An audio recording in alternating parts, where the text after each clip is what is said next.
السلام علیکم ورحمۃ اللہ وبرکاتہ۔ نحمدہ ونصلی ونسلم علی رسولہ النبی الکریم، اما بعد فاعوذ باللہ السمیع العلیم من الشیطان الرجیم، بسم اللہ الرحمن الرحیم۔ واذکر فی الکتاب ابراہیم انہ کان صدیقا نبیا اذ قال لأبیہ یا ابت لم تعبد ما لا يسمع ولا يبصر ولا یغنی عنک شیئا۔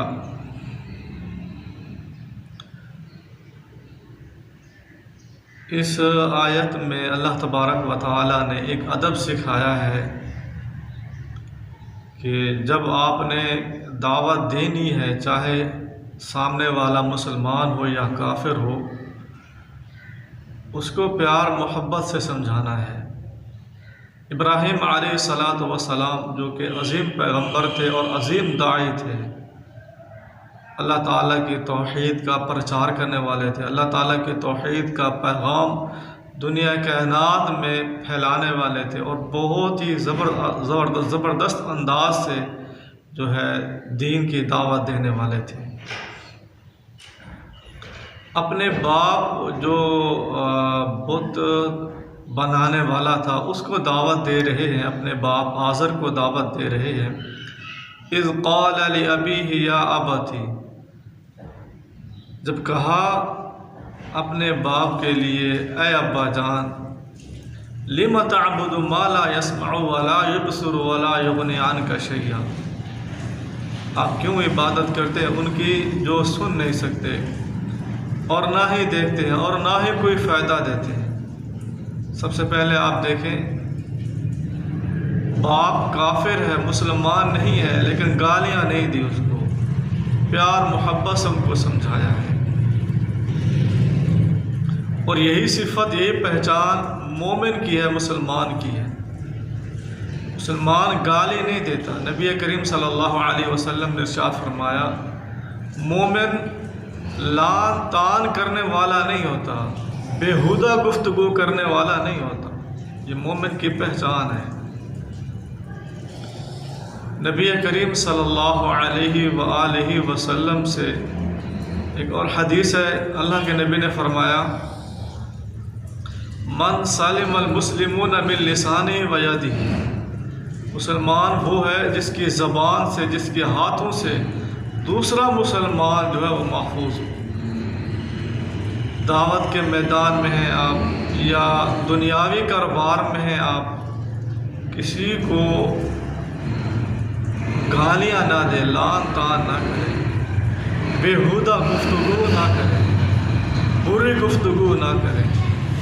ابراہیم علیہ السلام اپنے والد کو سمجھا رہے ہیں، دعوت دے رہے ہیں، ابا جان کہہ رہے ہیں۔ کیا کہتے ہیں؟ آپ اللہ تبارک و تعالیٰ کو چھوڑ کر کسی اور کی عبادت نہ کریں، اللہ تعالیٰ کے علاوہ کسی اور کی عبادت نہ کریں۔ میرے پاس، انہوں نے کہا اے ابا جان، میرے پاس اللہ تعالیٰ کی طرف سے علم آ چکا ہے، وحی آ چکی ہے، آپ اس کی پیروی کر لیں، اللہ کے عذاب سے آپ بچ جائیں گے، آپ سیدھے راستے پر آ جائیں گے۔ اے ابا جان، میں ڈرتا ہوں کہیں آپ کو اللہ کا عذاب نہ چھو لے، اللہ کا عذاب آپ کے اوپر نہ آ پڑے۔ اور ابراہیم علیہ السلام کو ان کے والد گرامی نے خوب ڈانٹا، یہاں تک بھی کہا اگر تم اس دعوت سے باز نہ آیا میں تجھے رجم کر دوں گا، پتھر ماروں گا، میرے گھر سے نکل جا۔ یہاں تک بھی انہوں نے کیا گھر سے نکال دیا۔ پھر بھی ابراہیم علیہ السلام کا اخلاق دیکھیں کہ انہوں نے پھر بھی یہی کہا، اے ابا جان، میں آپ کے لیے دعا کرتا رہوں گا، اللہ تعالیٰ سے استغفار کرتا رہوں گا۔ بعد میں اللہ تبارک و تعالیٰ نے ابراہیم علیہ السلام کو بتلا دیا تھا کہ آپ کے ابا جان ہدایت پر نہیں ہیں، اسی وجہ سے انہوں نے پھر استغفار کرنا چھوڑ دیا تھا۔ تو یہ ادب سکھایا گیا۔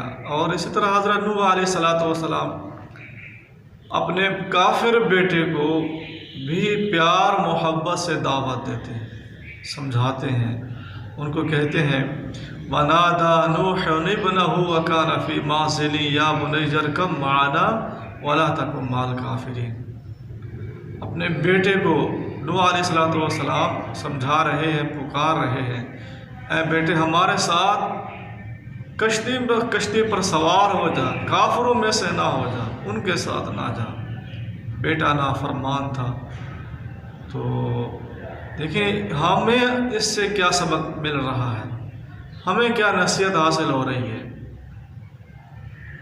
ہمیں یہ نصیحت حاصل ہو رہی ہے کہ ہم دعوت کے میدان میں ہوں، پیار و محبت سے پیش آئیں، اخلاق سے پیش آئیں، ان کو سمجھائیں، دعوت دین دیں، کسی کو گالیاں نہ دیں۔ نبی کریم صلی اللہ علیہ وسلم بھی جب دعوت دیتے تھے تو گفتگو میں نرمی اختیار کرتے، اخلاق اختیار فرماتے تھے، اور اخلاق کے ذریعے سے ہی لوگ کیا مسلمان ہو جایا کرتے تھے، ہدایت پر آ جایا کرتے تھے۔ ہمیں چاہیے ہم اخلاق کا دامن نہ چھوڑیں، کسی کو گالیاں نہ دیں۔ آپ دعوت دے رہے ہیں، سمجھا رہے ہیں، پھر بھی کیا ہے آپ اس کو پیار محبت سے سمجھائیں، گالیاں نہ دیں۔ گھر میں ہیں، کسی کی اصلاح کر رہے ہیں تو پیار محبت سے ان کو سمجھائیں۔ اسی طرح آپ دکان پر ہیں، کاروبار میں ہیں، تو تب بھی آپ کسی بھی معاملے میں دعوت دے رہے ہیں، سمجھا رہے ہیں، یا کسی بھی معاملے میں کسی کو گالیاں نہ دیں۔ اکیلے ہوں، تنہا ہوں، یا مجمع کے اندر ہوں، تو کسی کو بھی بری گالی نہ دو، اچھے اخلاق سے پیش آؤ۔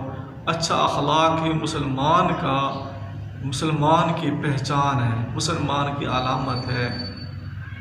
اللہ تعالی ہم سب کو ہدایت عطا فرمائے اور دین کو کامل طریقے سے اپنانے کی توفیق عطا فرمائے۔ السلام علیکم ورحمۃ اللہ وبرکاتہ۔